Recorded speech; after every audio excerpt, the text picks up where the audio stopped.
It turns out, according to new reports, the FBI may have had a spy in or interacting with the Trump campaign during the 2016 election, a government spy in the campaign.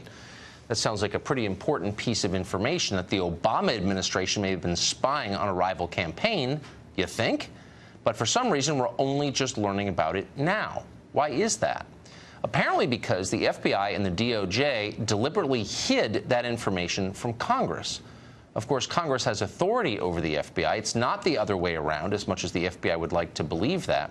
So this deception would be gross misconduct at minimum. But of course, gross misconduct would be nothing new in the FBI of Jim Comey. Dan Bongino was a former Secret Service agent and NYPD officer, and he joins us tonight.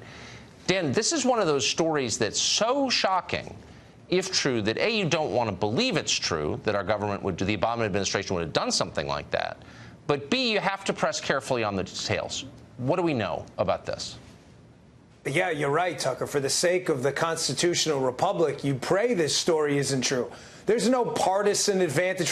This is the very idea of having big R God-given rights has been shredded if, in fact, they can't produce hard evidence of any crime yet, and yet a human intelligence asset may have been inserted in your political rival's campaign.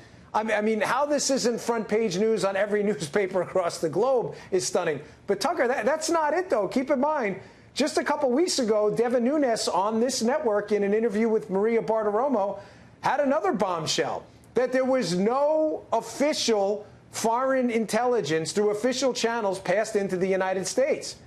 That was a huge bombshell because notice what he didn't say. He didn't say it didn't pass through unofficial channels. So we know two things. Potentially that information was laundered through the State Department and potentially the U.S. Senate. And yes, we know there was potentially a human asset in the Trump campaign. Unbelievable. Is there any precedence for this? Has this ever happened before? Has it ever been alleged before in a presidential campaign? Not in the United States. I'm sure it's happened in some spy novels and in some third world countries where this may be common. But, Tucker, this is a story so unbelievable on its face that I've said to people, it's like the sickest spy novel I've ever read, except it actually happened. If you were to give this to a book agent and tell them it was a story about the United States government, they very well might laugh at you and say, this is so absurd, this could never happen. But, Tucker, I have my suspicions about who this asset is, as do many others, by the way. This is going to be explosive, though, when this name comes out, because the list of suspects is very short. And there are some very suspicious people who are connected to people within our intelligence community now. But this is the key point, Tucker. Also connected to political operators working for Democrats, while connected to foreign intelligence assets as well. This is really serious stuff. This isn't a joke. And like you said before, I really wish none of this was true, but it appears sadly that it is. Well, I mean, it would be a crime to begin with. Do you think it's true? Is there evidence that the FBI was receiving information from within the Trump campaign during the campaign? Yes, and they're not only that. I believe there's more than one source for the FBI. Now, whether there was more than one source that was paid may be an entirely different story. I believe that based on reporting, Tucker, that's already out there. So, I know a lot of people out there love the conspiracy theory label when information makes them uncomfortable. I'm only telling you things that are already out there in the public domain.